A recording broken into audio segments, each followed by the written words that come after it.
بسم اللہ الرحمن الرحیم۔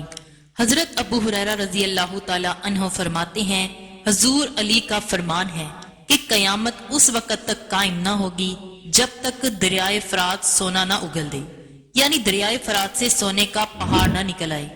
اس سونے کی وجہ سے ایک خوفناک جنگ چھڑے گی جس میں 100 سے 99 شخص مارے جائیں گے، جبکہ ہر شخص کی یہی سوچ ہوگی کہ میں اس جنگ سے صحیح سلامت نکل کر اس سونے کو حاصل کر لوں۔ ایک اور روایت میں بھی بیان ہوا ہے کہ دریائے فرات خشک ہو کر سونے کے پہاڑ کو ظاہر کر دے گا۔ اگر اس موقع پر کوئی شخص بھی موجود ہو، اس میں سے کچھ بھی نہ لے۔ اس اہم حدیث میں قیامت کے قریب دراصل اس اہم ترین نشانی کی پیشن گوئی کی گئی ہے۔ یہ دریائے فرات کے اس وقت کے عروج کا زمانہ تھا جب یہ اپنی پوری شان و شوکت سے بہتا تھا۔ اس دریا کے بہاؤ کو دیکھتے ہوئے کسی بندے کے وہم گمان میں بھی نہیں تھا کہ یہ دریا یعنی دریائے فرات بھی کبھی خشک ہوگا، اور خشک ہونے کے بعد ایسے لوگوں کو ایک ایسی آزمائش میں ڈال دے گا جن کے دل میں مال و زر کی محبت ہوگی۔ اس آزمائش میں پڑنے والے وہ لوگ ہوں گے جو دنیاوی دولت کے پجاری ہوں گے، جبکہ ان میں سے ایک گروہ ایسا بھی ہوگا جو رسول اللہ صلی اللہ علیہ وآلہ وسلم کی حدیث کے مطابق اس آزمائش سے دور رہیں گے۔ یہ آزمائش ان دو گروہوں میں فرق کو واضح کرنے والی ہوگی۔ فرات دریا اپنے اندر ایک پوری تاریخ کو سموئے ہوئے ہے۔ فرات یعنی صاف پانی۔ اس دریا کی شروعات ترکی سے ہوتی ہوئی شام، عراق، گلف سے جا ملتا ہے۔ شہر اللہ جسے اس دریا کے ایک کنارے سے نکالا گیا تھا، اس نہر کے کنارے واقعہ کربلا پیش آیا، جب حضرت امام حسین رضی اللہ تعالی عنہ اور ان کے ساتھیوں پر اس دریا کا پانی بند کر دیا گیا۔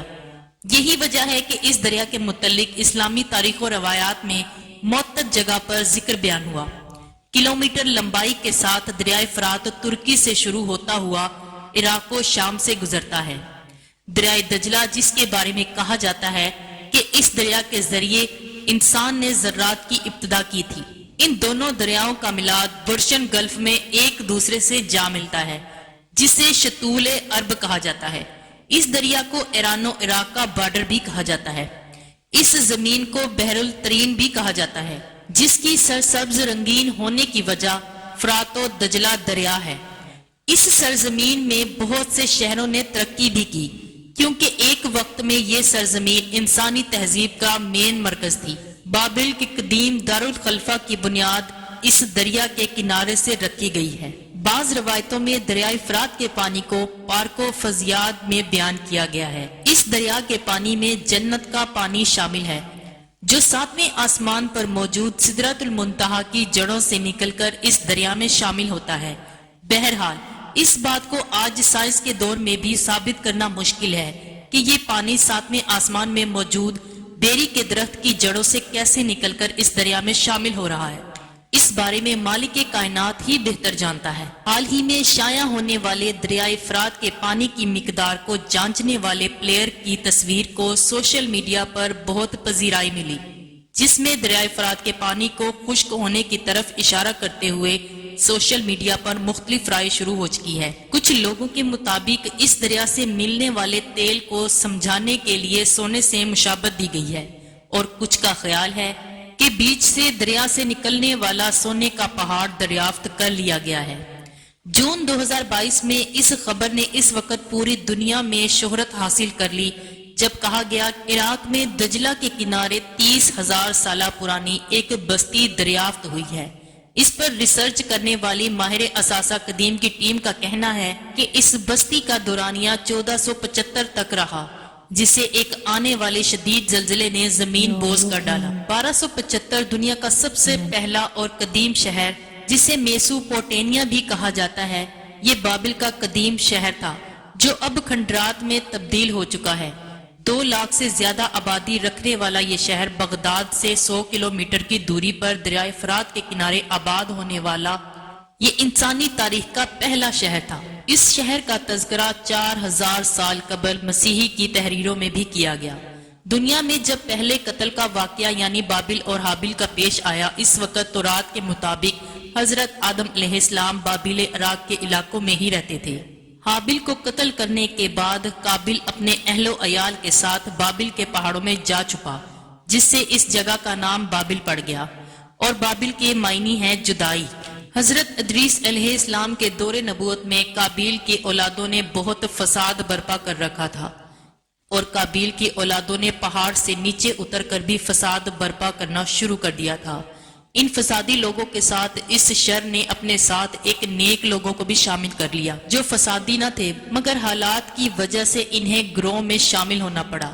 ان سارے حالات کو دیکھتے ہوئے حضرت ادریس علیہ السلام نے اللہ پاک سے ان لوگوں کے بسنے کے لیے دریا کے کنارے شہر آباد کرنے کی دعا کی۔ دعا قبول ہوئی، انہیں بابلیون شہر مصر میں دریا کنارے آباد کرنے کی اجازت مل گئی۔ بابلیون جس کا معنی ہوا اچھی فرقت یا اچھی جدائی۔ اس شہر کے تباہ ہونے کے بعد اب حال میں جب اس دریا سے وہ کھنڈرات دکھائی دیے تو لوگوں نے اسے سونے کے پہاڑ سے تشریح دی۔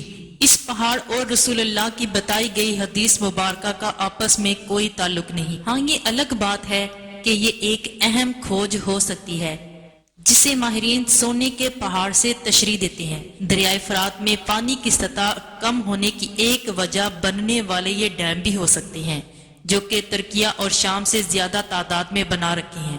اس دریا میں بننے والا پہلا ڈیم 1970 میں ترکی نے شام کے بارڈر پر بنایا، اور اس کا پانی مکمل بند کرنے کی وجہ سے ترکی اور شام کا یہ درمیانی حصہ بالکل خشک ہونے کی وجہ سے یہ قدیم شہر دریافت ہو گیا۔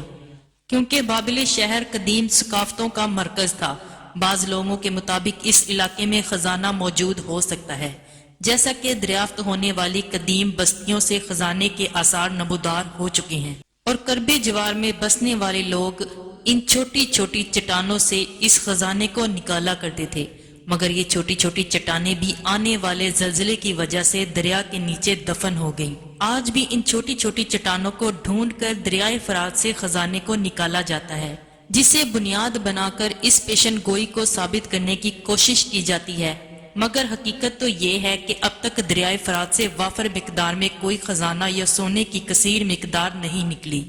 اور دوسرا، نبی کریم صلی اللہ علیہ وآلہ وسلم کی حدیث مبارکہ کے مطابق اس دریا کو مکمل خشک ہونا تھا، جبکہ اس کے اندر ابھی تک پانی موجود ہے۔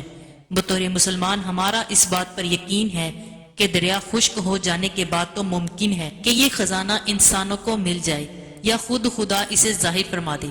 اگر دریا نے اپنی خشک ہونے کی سپیڈ اس طرح جاری رکھی تو ممکن ہے یہ عمل 1 سے 2 سال تک ہی دیکھنے کو مل جائے۔ اس دریا کے متعلق پھیلنے والی خبریں من گھڑن کہانیوں کے علاوہ کچھ بھی نہیں، کیونکہ رسول اللہ صلی اللہ علیہ وآلہ وسلم کی حدیث مبارکہ کے مطابق واضح طور پر سونے کے پہاڑ کا ذکر ہے، یا خزانے کا، نہ کہ کسی دولت کا۔ اس لیے علماء کرام کے مطابق اس کا کوئی متبادل نہیں ہو سکتا۔ یہ سونے کا پہاڑ ہی ہے جو عنقریب ظاہر ہو کر رہے گا۔ اس کا اس وقت کیا ہوگا جو ہر ذرے کا مالک پاک پروردگار ہی بہتر جانتا ہے۔